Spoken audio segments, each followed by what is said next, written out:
Next ಇದು ಕೂಡ scoring package ಅಲ್ಲೇ ಬರೋದು, ಟ್ರಿಗ್ನೋಮೆಟ್ರಿಕ್ ಐಡೆಂಟಿಟೀಸ್. ನೋಡಿ, ಟ್ರಿಗ್ನೋಮೆಟ್ರಿಕ್ ಐಡೆಂಟಿಟೀಸ್ ಅಲ್ಲಿ ನಿಮಗೆ ಅವರು ಫಸ್ಟ್ ಸ್ಟೆಪ್ ನೀವು ಯಾವಾಗಲೂ ಏನ್ ಮಾಡ್ಬೇಕಂದ್ರೆ LHS ನ ಅಥವಾ RHS ಎರಡರಲ್ಲಿ ಯಾವ್ದಾದ್ರು ಒಂದು ಕನ್ಸಿಡರ್ ಮಾಡಬೇಕು. ಡಿಪೆಂಡಿಂಗ್ ಅಪಾನ್ ಅದ್ ಹೆಂಗ್ ಗೊತ್ತಾಗುತ್ತೆ ಅಂದ್ರೆ ಡಿಪೆಂಡಿಂಗ್ ಅಪಾನ್ ಕಾಂಪ್ಲೆಕ್ಸಿಟಿ. ಏನಂದ್ರೆ ನಿಮ್ಗೆ ಯಾವ ಕಡೆ ಜಾಸ್ತಿ ಕಾಂಪ್ಲೆಕ್ಸ್ ಇದೆ ಅದನ್ನ ತಗೊಬೇಕು. ಅಂದ್ರೆ LHS ಕಾಂಪ್ಲಿಕೇಟೆಡ್ ಇದೆ ಅಂದ್ರೆ ಏನಂತ ಮಾಡ್ತೀರಾ, consider LHS. Consider LHS. So it will be ಏನಾಗುತ್ತೆ, sin A divided by 1 minus cot A plus cos A divided by 1 minus tan A. ಇವಾಗ ಇಲ್ಲಿ ನೀವು ಕನ್ಸಿಡರ್ LHS ಆದ್ಮೇಲೆ ಫಸ್ಟ್ ಕೆಲಸ ಏನ್ ಮಾಡ್ಬೇಕಂದ್ರೆ convert in terms of sine and cos ಮಾಡ್ಬಿಡಿ. ಅಂದ್ರೆ ಈ ಕಾಟ್ ಏನ ಕನ್ವರ್ಟ್ ಮಾಡ್ಬಿಡಿ. ಏನಾಗುತ್ತೆ, sine A divided by 1 minus cot ನ ಹೆಂಗ್ ಬರೀಬಹುದು ಅಂದ್ರೆ ಕಾಸ್ ಅಪಾನ್ ಸೈನ್. ಇದನ್ನ ನಾವು ರೆಸಿಪ್ರೋಕಲ್ ರಿಲೇಷನ್ ಅಂತ ಕಲಿತೀವಿ ಟ್ರಿಗ್ನೋಮೆಟ್ರಿಲಿ. ಡಿವೈಡೆಡ್ ಬೈ 1 ಮೈನಸ್ ಟ್ಯಾನ್ ಅಂದ್ರೆ sine A by cos A. ಇಲ್ಲಿ ಸೊಲ್ಯೂಷನ್ ಹೇಳ್ಕೊಡ್ತಾ ಇದ್ದೀನಿ. ಏನಾದ್ರೂ ನಿಮ್ಗೆ ತೀರಾ ಅರ್ಥ ಆಗ್ತಾ ಇಲ್ಲ ಅಂದ್ರೆ ವೆಯ್ಟ್ ಮಾಡಿ, ನಾನು ನಿಮ್ಗೆ ಹೇಳಿದ್ನಲ್ಲ ಸ್ಕೋರಿಂಗ್ ಪ್ಯಾಕೇಜ್ ಅಲ್ಲಿ ಈ ಟಾಪಿಕ್ ನಾನು ಕವರ್ ಮಾಡ್ತೀನಿ. ನೀವು ಯಾವುದೇ ಐಡೆಂಟಿಟಿ ಮೇಲೆ ಕ್ವಶನ್ ಬಂದ್ರು ನೀವು ಮಾಡೋ ಎಬಿಲಿಟಿ ಇರಬೇಕು, ಆ ತರ ನಿಮ್ಗೆ ಆ ವಿಡಿಯೋಲಿ ಕವರ್ ಅಪ್ ಮಾಡ್ತೀನಿ ಎಲ್ಲ. ಇವಾಗ ಇಲ್ಲಿ ನೀವು LCM ತಗೊಳ್ಳಿ ಡಿನಾಮಿನೇಟರ್ ಅಲ್ಲಿ. ಇಲ್ಲೇನಾಗುತ್ತೆ, ಸೈನ್ ಎ ಡಿವೈಡೆಡ್ ಬೈ, ಇಲ್ಲಿ ಕ್ರಿಸ್ ಕ್ರಾಸ್ ಮಾಡಿದಾಗ ಏನಾಗುತ್ತೆ, LCM ಅಂದ್ರೆ ಕ್ರಿಸ್ ಕ್ರಾಸ್ ಮಾಡ್ಬಿಡಿ, sine A minus cos A, ಇವರಿಬ್ರು sine A into cos A divided by denominator into denominator sine A plus cos A whole divided by, ಇಲ್ಲೂ ಕೂಡ 1 ಅಂತ ಹಾಕೊಂಡು ಕ್ರಿಸ್ ಕ್ರಾಸ್ ಮಾಡ್ಬಿಟ್ರಪ್ಪ. ಏನಾಗುತ್ತೆ, cos A minus sine A divided by cos A. ಇಲ್ಲಿ numerator ಇದೆ, ಇಲ್ಲಿ ಡಿನಾಮಿನೇಟರ್ ಅಲ್ಲಿ ಒಂದು ಫ್ರಾಕ್ಷನ್ ಇದೆ. ಆತರ ಇದ್ದಾಗ ಏನ್ ಮಾಡ್ಬೇಕು, ರೆಸಿಪ್ರೋಕಲ್ ಮಾಡಬೇಕು. ರೆಸಿಪ್ರೋಕಲ್ ಅಂದ್ರೆ ಇದು ಮೇಲೋಗುತ್ತೆ, ಇದು ಮೇಲೋಗುತ್ತೆ. ಅಂದ್ರೆ ಮೇಲೋದಾಗ ಏನಾಗುತ್ತೆ, ಸೈನ್ ಇಂಟು ಸೈನ್ ಏನಾಗ್ಬಿಡುತ್ತೆ, ಸೈನ್ ಸ್ಕ್ವೇರ್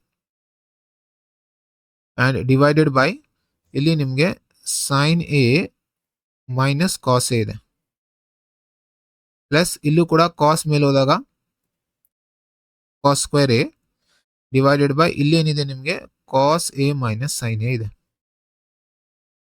ಇಲ್ಲಿ ಒಂದು ಅಬ್ಸರ್ವೇಷನ್ ಏನಿರ್ಬೇಕಂದ್ರೆ ನಿಮ್ಗೆ ಹೇಗಾದ್ರೂ ಮಾಡಿ ಡಿನಾಮಿನೇಟರ್ ನ ಈಕ್ವಲ್ ಇರಬೇಕಿತ್ತು. ಇಲ್ಲ, ಈಕ್ವಲ್ ಇಲ್ಲ ಅಂದ್ರೆ ನಾವು ಈಕ್ವಲ್ ಮಾಡ್ಕೊಬೇಕು. ಈಕ್ವಲ್ ಹೆಂಗ್ ಮಾಡ್ಬೋದು ಸರ್ ಅಂದ್ರೆ ಇಲ್ಲಿ ಕ್ಲಿಯರ್ ಆಗಿ ಅಬ್ಸರ್ವ್ ಮಾಡಿ, ಇಲ್ಲಿ ಪ್ಲಸ್ ಇದೆ ಅಂದ್ರೆ ಸೈನ್ಗೆ ಸೈನ್ ಎಗೆ ಸೈನ್ ಬಂದು ಪ್ಲಸ್ ಇದೆ, ಕಾಸ್ಗೆ ಏನಿದೆ ಮೈನಸ್ ಇದೆ. ಇಲ್ಲಿ ಉಲ್ಟಾ ಇದೆ ನೋಡಿ, ಕಾಸ್ಗೆ ಪ್ಲಸ್ ಇದೆ, ಸೈನ್ಗೆ ಮೈನಸ್ ಇದೆ. ನಾವು ಎರಡೂ ಸೇಮ್ ಸೇಮ್ ಮಾಡ್ಕೋಬೇಕು. ಅದಂಗ್ ಮಾಡ್ಕೊಂತೀರಾ, ಜಸ್ಟ್ ಮೈನಸ್ ನ ಕಾಮನ್ ತಗೊಂಬಿಡಿ. ಸೊ ಇಲ್ಲಿ ಏನು ಮಾಡಕ್ ಹೋಗ್ಬಿಡಿ, sine A minus cos A, ಇಲ್ಲಿ ಮೈನಸ್ ಕಾಮನ್ ತಗೊಳ್ಳಿ. ಮೈನಸ್ ಕಾಮನ್ ತಗೊಂಡಾಗ ಏನಾಗುತ್ತೆ, cos square A as it is, because minus common ತಗೊಂಡಿದ್ದೀರಾ, ಪ್ಲಸ್ ಇಂಟು ಮೈನಸ್ ಮೈನಸ್. ಇಲ್ಲಿ ಏನಾಗುತ್ತೆ, ಇಲ್ಲಿ ಕಾಸ್ಗೆ ಏನಿದೆ ಪ್ಲಸ್ ಇದೆ, ಸಾರಿ ಪ್ಲಸ್ ಇದೆ.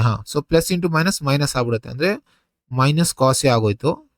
ಅಂಡ್ ಇಲ್ಲಿ ಪ್ಲಸ್ ಇದೆ ಯಾರಿಗೆ, ಸೈನ್. ಸೊ ಸಾರಿ ಮೈನಸ್ ಇದೆ. ಸೊ ಮೈನಸ್ ಇಂಟು ಮೈನಸ್ ಏನಾಗ್ಬಿಡುತ್ತೆ, ಪ್ಲಸ್. ಈ ತರ ಸೈನ್ ಚೇಂಜ್ ಆಗ್ಬಿಡುತ್ತೆ. ಅರ್ಥ ಏನಾಯ್ತು, ನಾವು ಮೈನಸ್ ಕಾಮನ್ ತಗೊಂಡಾಗ ಏನಾಗುತ್ತೆ, ಮೈನಸ್ ಇಂದ ಮಲ್ಟಿಪ್ಲೈ ಆಗುತ್ತೆ ಅಷ್ಟೇ. ಇಲ್ಲಿ ಡಿನಾಮಿನೇಟರ್ ಸೇಮ್ ಆಗೋಯ್ತು ಅಂದ್ರೆ ನಾವೇನಂತ ಬರೀಬಹುದು, ಡಿನಾಮಿನೇಟರ್ ಸೇಮ್ ಅಂದ್ರೆ ಸೇಮ್ ಡಿನಾಮಿನೇಟರ್ ಬರ್ದಿ ಯಾವ ತರ ನಾವು 1/4 ಇದೆ ಪ್ಲಸ್ 3/4 ಇದೆ, ಏನ್ ಮಾಡ್ತೀವಿ, ಸೊ 4 ಅಂತ ಬರ್ದ್ಬಿಟ್ಟು 1 + 3 4 ಅಂತ ಬರೀತೀವಿ. ಅಂದ್ರೆ ಸೇಮ್ ಡಿನಾಮಿನೇಟರ್ ಇದ್ದಾಗ ಸೇಮ್ ಬರ್ದ್ಬಿಡ್ತೀವಿ.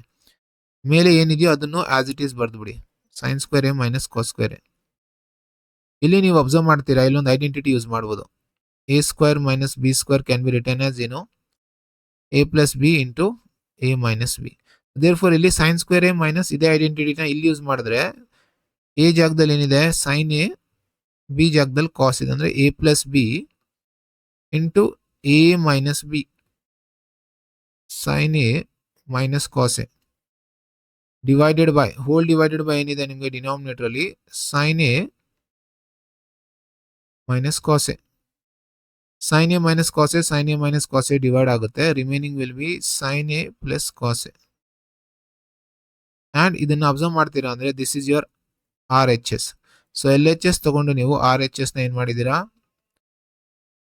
ಡಿರೈವ್ ಮಾಡಿದೀರಾ. So therefore you can say that LHS equal to RHS and hence proved.